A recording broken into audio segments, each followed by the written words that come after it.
Pallavi. In last video, we have studied about the inverse property of a matrix, but today we will start the another property, that is the rank of a matrix. So let's start. सबसे पहले हम देखते हैं कि rank की definition क्या होती है, उसके बाद रैंक को हम फाइंड कैसे करेंगे वेरियस मेथड्स का यूज करके। सबसे पहले है हमारे पास रैंक की definition. Rank is the maximum number of linearly independent row or column. Of a matrix is the maximum number of linearly independent rows. आप कह सकते हैं कि कोई भी अगर आपके पास मैट्रिक्स है तो उस मैट्रिक्स के अंदर जो मैक्सिमम नंबर ऑफ लीनियरली क्या होनी चाहिए, इंडिपेंडेंट रोज, या फिर आप कह सकते हैं linearly independent columns. Linearly independent rows भी हो सकती हैं या फिर columns is known as the rank of the matrix. अब जैसे जो रैंक है उसके लिए जो हम नोटेशन यूज करेंगे, notation for the rank is, आप उसको आर ऑफ ए भी लिख सकते हैं या फिर इस तरीके से रो ऑफ ए से भी डिनोट कर सकते हैं। मान लीजिए कि आपके पास कोई भी आपके पास मैट्रिक्स है तो उसका जो रैंक होगा उसको आप किस तरीके से डिनोट करेंगे, आर ऑफ ए या फिर row of A, the rank of the matrix. अब जैसे हम एग्जाम्पल की हेल्प से देखेंगे, कुछ प्रॉपर्टीज भी देखेंगे रैंक की। सबसे पहले हमारे पास वेरियस मेथड्स होते हैं रैंक को निकालने के लिए। There are the 3 methods of finding the rank. 3 methods हम कौन से यूज करेंगे? वन बाय वन हम एक एक मेथड को डिस्कस करेंगे। 3 मेथड्स हमारे पास है। सबसे फर्स्ट है that is the row echelon method या फिर row echelon form. First method हमारे पास क्या है, रो एशेलन मेथड। देन हमारे पास जो सेकंड मेथड है that is a normal form method, that is a normal form method. And जो थर्ड हमारे पास लास्ट जो है that is a determinant method. Last जो है हमारे पास वो क्या है, डिटर्मिनेंट मेथड। ये हमारे पास 3 मेथड्स हैं जिनका यूज करके हम किसी भी मैट्रिक्स के रैंक को फाइंड आउट करेंगे। आज हम डिस्कस करेंगे रो एशेलन मेथड को, और जो हमारी नेक्स्ट वीडियोस रहेंगी उनमें हम स्टडी करेंगे नॉर्मल फॉर्म मेथड और डिटर्मिनेंट मेथड। अब इसके बाद कुछ प्रॉपर्टीज हम पहले एक बार रैंक को फाइंड आउट करने से पहले एक बार इसकी कुछ प्रॉपर्टीज देखते हैं। अगर आपके पास कोई भी मैट्रिक्स है तो जो उसका रैंक होगा, फर्स्ट हमारे पास प्रॉपर्टी है कि कोई भी मैट्रिक्स है तो उसका जो रैंक होगा वो उस मैट्रिक्स के ऑर्डर को एक्सीड नहीं करेगा। It can't exceed. अभी हमने जैसे डेफिनेशन देखी है मैट्रिक्स के रैंक की। Rank is the maximum number of linearly independent rows या फिर कॉलम। यानी रोज या कॉलम्स तक ही, मतलब वो जो रैंक है वो, मतलब रैंक की मैक्सिमम वैल्यू जो है वो या तो नंबर ऑफ रो हो सकती है, नंबर ऑफ कॉलम हो सकती है, यानी इससे ऊपर वो एक्सीड नहीं करेगा। It can't exceed the number of रोज और कॉलम्स। नंबर ऑफ रोज और कॉलम्स को रैंक एक्सीड नहीं करेगा, नंबर ऑफ रोज और कॉलम्स। देन इसके बाद है बस जो भी जैसे सिंगुलर मैट्रिक्स होती है, सिंगुलर मैट्रिक्स का क्या मतलब होता है, जिनका डिटरमिनेंट 0 होता है। जो सिंगुलर मैट्रिक्स है उनका जो रैंक रहेगा वो हमेशा क्या रहेगा, लेस देन उस जो मैट्रिक्स है उसके ऑर्डर से कम रहेगा। जो रैंक होगा किसी भी सिंगुलर मैट्रिक्स का, सिंगुलर मैट्रिक्स के केस में जो रैंक रहेगा, सिंगुलर मैट्रिक्स के केस में जो रैंक रहेगा that is less than order of the matrix. Less रहेगा ऑर्डर ऑफ मैट्रिक्स। जो उस मैट्रिक्स का ऑर्डर है मींस उसके जो नंबर ऑफ रो और कॉलम्स है उनसे क्या रहेगा, कम रहेगा, less than order of matrix. Then इसके बाद आता है कि जो नॉन सिंगुलर मैट्रिक्स के केस में जो रैंक होगा, तो rank of a non singular matrix, rank of non singular matrix, मान लीजिए आपके पास एक नॉन सिंगुलर मैट्रिक्स है मींस जिसका डिटरमिनेंट नॉट इक्वल टू 0 है, तो उसके केस में जो वो मैट्रिक्स का रैंक रहेगा वो उसकी नंबर ऑफ रोज और कॉलम्स के इक्वल ही होगा। Rank of a non singular matrix is equal to order of that matrix, is equal to order of that particular matrix. Okay, ये हमारे पास कुछ प्रॉपर्टीज हैं। अभी हम देखते हैं कि रैंक को हमें पहले फाइंड आउट कैसे करना है। मान लीजिए कि अब हम देखते हैं कि कैलकुलेशन ऑफ रैंक को हमें फाइंड आउट कैसे करना है। इसके लिए आप एक मैट्रिक्स लेंगे। फॉर एग्जांपल ए हमारे पास कोई भी मैट्रिक्स है 1 2 3 2 1 0 3 4 5, ये हमारे पास किस टाइप की मैट्रिक्स है, हमारे पास एक 3 by 3 ऑर्डर की मैट्रिक्स है और इस मैट्रिक्स का हमें क्या फाइंड आउट करना है, रैंक फाइंड आउट करना है। और किस मेथड से करना है, आज हम करेंगे रो एशलन फॉर्म से। ओके, किससे करेंगे, रो एशलन मेथड से आज हम इस रैंक को फाइंड आउट करेंगे, इस मैट्रिक्स के रैंक को। सो रो एशलन मेथड क्या कहता है कि मतलब हमें रो एशलन मेथड के अंदर हम क्या करते हैं, रो ट्रांसफॉर्मेशंस का यूज करते हैं। किसको यूज करते हैं, जो रो ट्रांसफॉर्मेशन या फिर आप कह सकते हैं रो एलिमेंट्री ऑपरेशंस जो होते हैं, रो ऑपरेशंस ओनली, सिर्फ हम रो ऑपरेशंस को यूज करेंगे, कॉलम ऑपरेशंस को यूज नहीं करेंगे। So only use the row transformations, row transformation या फिर रो एलिमेंट्री ऑपरेशंस। कैसे, सबसे पहले क्या स्टेप रहेगा, आप इस मैट्रिक्स का फर्स्ट एलिमेंट देखिए। ठीक है, सो जो फर्स्ट एलिमेंट है वो हमारे पास क्या है, 1 है। अगर ये एलिमेंट अगर 1 नहीं होता तब हम इसको 1 बनाते। ठीक है, जैसे फॉर एग्जांपल मान लीजिए कि इस एलिमेंट के प्लेस पर अगर आपके पास 2 होता, तो आप इस कंप्लीट रो को, आप इस कंप्लीट फर्स्ट रो को 2 से डिवाइड करके इस एलिमेंट को 1 बनाते। यानी फर्स्ट हमारा क्या रहेगा स्टेप, कि आप जो हमारा आपका फर्स्ट एलिमेंट है मैट्रिक्स का उसको 1 बनाएंगे। ठीक है, सो ऑलरेडी ये तो हमारे पास 1 है। अब 1 के नीचे जो भी एलिमेंट्स है 2, देन उसके बाद 3, इनको अब हम क्या करेंगे, 0 बनाएंगे। ठीक है, यानी हम इस मैट्रिक्स को एक आइडेंटिटी मैट्रिक्स की फॉर्म में ले जाने की कोशिश करें, मतलब मैक्सिमम हम इसके अंदर क्या करेंगे, 0 रोज बनाने की कोशिश करेंगे। ठीक है, सो पहले हम ये देख लेते हैं कि रो एशलन मेथड के अकॉर्डिंग रैंक होता क्या है। So according to row echelon method, according to this method, rank is the, according to this method, इस मेथड के अकॉर्डिंग जो रैंक होगा, rank is the maximum number of non-zero rows, maximum number of non-zero rows, यानी जो maximum number of non-zero rows रहेंगी वो हमारे पास क्या होगा, रैंक ऑफ द मैट्रिक्स होगा। किस केस में, रो एशलन मेथड के केस में। सो नॉन जीरो रो का क्या मतलब है, ऐसी रो जिसमें मतलब एटलीस्ट एक एलिमेंट भी क्या है, नॉन जीरो है। और जीरो रो क्या होंगी, जिसमें सारे एलिमेंट क्या होंगे, जीरो। ठीक है, सो हमें कौन सी कैलकुलेट करनी है, कौन सी काउंट करनी है, जो नॉन जीरो रो रहेंगी वो हमारा क्या होता है, रैंक। सो यानी कि जो हमारा फर्स्ट एलिमेंट है ये तो है 1, अब हमें इस 2 को और इस 3 को 0 बनाना है। सो इसके लिए हम यहाँ पर रो ट्रांसफॉर्मेशन मींस रो एलिमेंट्री ऑपरेशन का यूज करेंगे। सबसे पहले हम यहाँ पर मेंशन कर देते हैं कि ऑपरेशन हम क्या यूज करेंगे। सबसे पहले मुझे ये 2, 2 कौन सी रो में है, सेकंड रो में है, तो हम ऑपरेशन लगाएंगे R2 operating R2 minus 2R1। ऐसा क्यों किया, क्योंकि R2 क्या है हमारे पास, यहाँ पर इसमें 2 है, minus 2 times of R1, R1 में फर्स्ट एलिमेंट क्या है, 2 है, तो 2 माइनस 2 क्या हो जाएगा, 0। इसी तरीके से एक ऑपरेशन हम लगाएंगे इस 3 को 0 बनाने के लिए। R3 ऑपरेटिंग R3 माइनस, इस 3 को हमें 0 बनाना है, तो 3 में से 3 को सब्ट्रैक्ट करेंगे तभी ये 0 बनेगा। R3 minus 3 times of R। ये हमने यहाँ पर 2 एलिमेंट्री ऑपरेशंस परफॉर्म करे। अब जब हम इन एलिमेंट्री ऑपरेशंस को परफॉर्म करेंगे तो हमारी मैट्रिक्स किस तरीके से, जो हमारी फर्स्ट रो है वो तो सेम रहेगी, फर्स्ट रो तो क्या रहेगी, 1 2 3। नेक्स्ट रो में ये एलिमेंट क्या हो जाएगा, 2 जो है वो 0 हो जाएगा।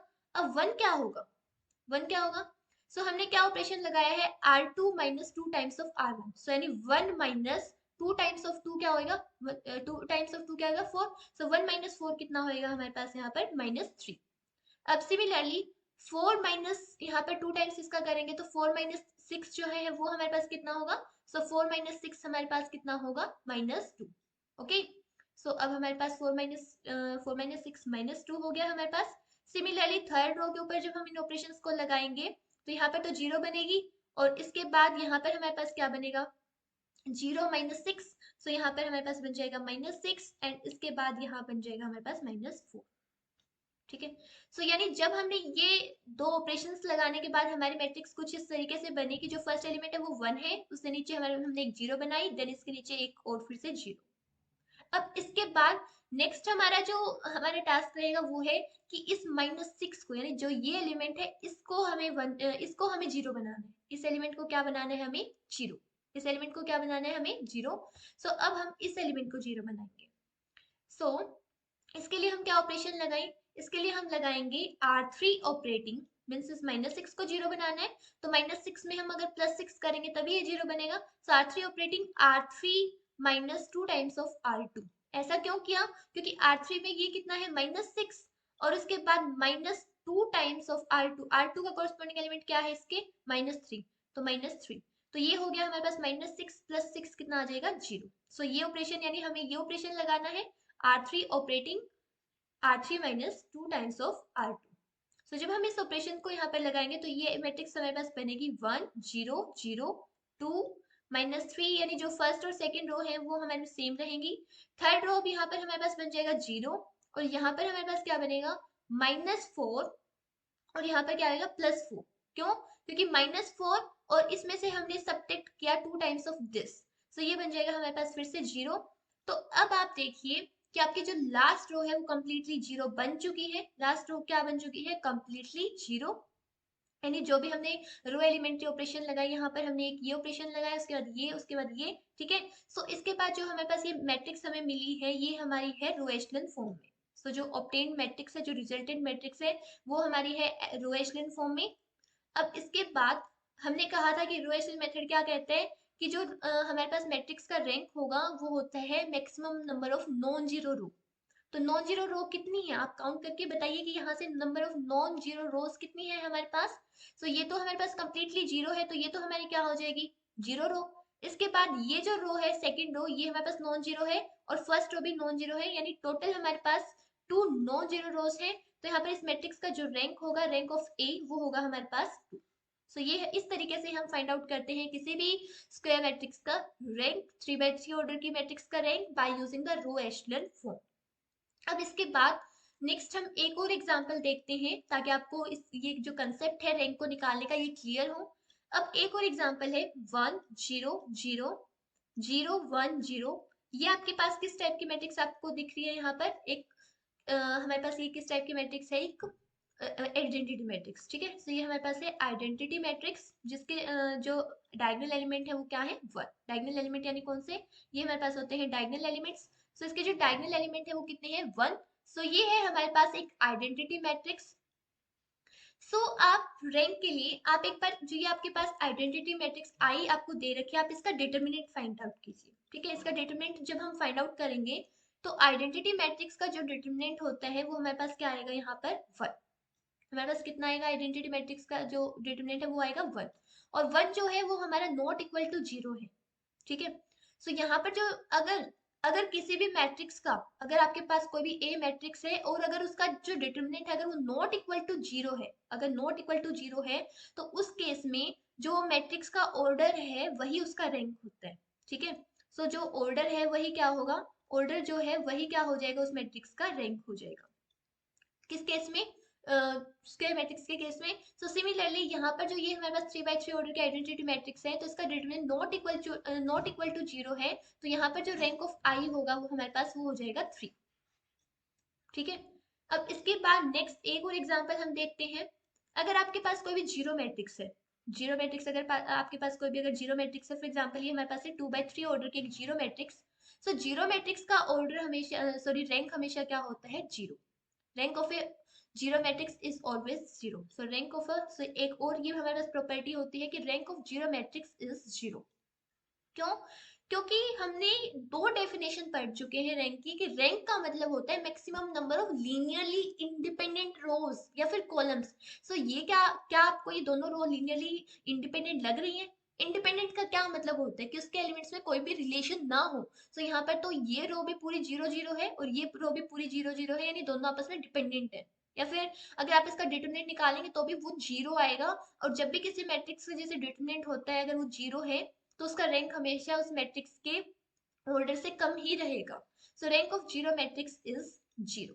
सो रैंक ऑफ जीरो मैट्रिक्स का जो रैंक होता है, सो मान लेते हैं इसको ओ से डिनोट कर रहे हैं, सो यहाँ पर रैंक ऑफ ओ क्या होगा हमारे पास 0।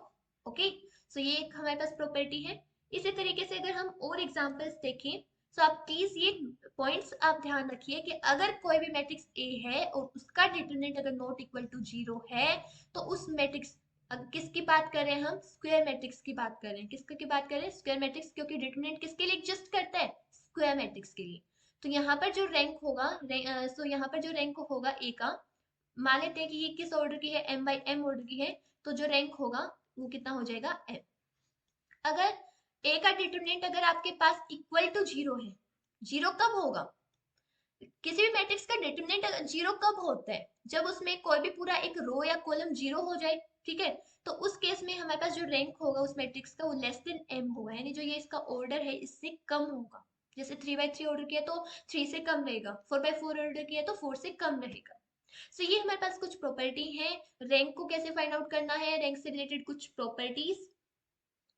अब इसके बाद हम एक और एग्जांपल देखते हैं। अब के बाद जो हमारा एग्जांपल होगा दैट इज अ 2 by 2 के लिए। ठीक है, नेक्स्ट हमारा एग्जांपल है 2 by 2 के लिए। सो इसमें हमारे पास फॉर एग्जांपल मैट्रिक्स है 5 देन 7 देन 6 देन 8। सो अब यहाँ पर इसका डिटरमिनेंट निकाल कर देख लीजिए। मान लेते हैं इसको हमने ए से डिनोट कर रखा है, तो ए का अगर आप डिटरमिनेंट निकालेंगे तो हमने देखा था लास्ट से लास्ट वीडियो में कि डिटरमिनेंट कैसे फाइंड आउट किया जाता है, तो क्रॉस मल्टीप्लिकेशन 2 by 2 में क्रॉस मल्टीप्लिकेशन करेंगे। सो 8 5 जा 40, 40 माइनस 7 6 जा 42। ठीक है। सो ये आ गया हमारे पास -2, और -2 नॉट इक्वल टू 0 है, तो इस मैट्रिक्स का ऑर्डर ही क्या हो जाएगा, इसका रैंक। सो रैंक ऑफ ए क्या हो जाएगा हमारे पास 2। क्योंकि आप एक और चीज देखिए, number of maximum number of independent row, तो क्या ये पहली रो और दूसरी रो क्या आपको कहीं से लग रहा है कि ये डिपेंडेंट है, कोई इनके बीच में रिलेशनशिप है? नहीं। तो जो रैंक होता है तो वो मैक्सिमम नंबर ऑफ इंडिपेंडेंट हो, तो ये दोनों ही इंडिपेंडेंट है, तो यही इसका क्या हो जाएगा आपके पास रैंक। अब एक और हम एग्जांपल देखते हैं। फॉर एग्जांपल बी एक मैट्रिक्स है। मान लीजिए यहाँ पर 2 4, और फिर इसके बाद यहाँ पर नेक्स्ट हम ले लेते हैं फॉर एग्जांपल 4 8। ठीक है। सो अब आप देखिए कि क्या मतलब कि जो नंबर ऑफ इंडिपेंडेंट रो है वो कितनी है। सो एक चीज देखिए, ये जो रो है और ये जो रो है इनमें रिलेशन है कि जो ये फर्स्ट रो है, जो ये सेकंड रो है, ये टू टाइम्स है फर्स्ट रो के, क्योंकि यहाँ पर ये 4 है। सो 4 क्या होता है 2 टाइम्स ऑफ 2। 8 क्या होता है 2 टाइम्स ऑफ 4। ठीक है, इनके बीच में रिलेशन है। अगर आप इसका डिटरमिनेंट भी निकाल लेंगे, सो 8 टू जा हमारे पास कितना हो जाएगा 16। 16 माइनस 4 4 जा कितना हो जाएगा 16, तो 0 आ गया। यानी इसका जो रैंक है वो इसके ऑर्डर के इक्वल तो नहीं होगा, इतना तो कंफर्म है कि इसके ऑर्डर के इक्वल नहीं होगा। तो फिर कितना होगा यहाँ पर रैंक ऑफ दिस मैट्रिक्स, तो rank of this matrix sorry B, rank of B is equal to 1, क्योंकि 2 by 2 तो होगा नहीं। क्यों? क्योंकि इसका जो हमारे पास डिटरमिनेंट है वो इक्वल टू 0 है, और इक्वल टू 0 के केस में हमने देखा है कि रैंक हमेशा क्या होता है, इक्वल टू 0 के केस में रैंक क्या था, लेस देन ऑर्डर, उस ऑर्डर से कम होगा। तो यहाँ पर ऑर्डर 2 by 2 था, तो 2 by 2 से कम यानी that is equal to 1। Okay. So ये था हमारे पास किसी भी मैट्रिक्स का रैंक कैसे निकाला जाता है। सो मैं आपको फिर से बता देती हूँ। रैंक की हमने दो डेफिनेशन देखी। रैंक का मतलब होता है maximum number of linearly independent rows. Maximum number of linearly independent row या फिर column is known as a rank.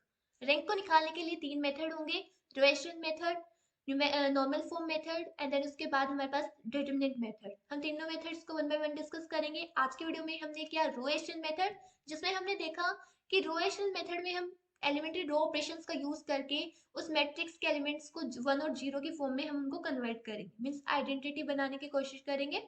Okay. और वहां से जो आपके पास number of maximum number of non zero row आएंगी, वो हमारे पास क्या होता है, डिटरमिनेंट। जैसे हमारे पास इस एग्जांपल में maximum number of non zero row हमारे पास कितनी थी, यहाँ पर दो। कितनी थी हमारे पास, जैसे ये भी एक नॉन जीरो रो थी और ये भी नॉन जीरो रो थी, लेकिन ये पूरी आपके पास एक जीरो रो थी। तो maximum number of non zero row is known as a sorry rank of a matrix. तो इस तरीके से आप किसी भी मैट्रिक्स का रैंक निकाल सकते हैं। अगर आपको रोटेशनल मेथड से रैंक निकालने में अगर कोई भी प्रॉब्लम है, आप कमेंट करके आस्क कर सकते हैं। Thanks for watching my video.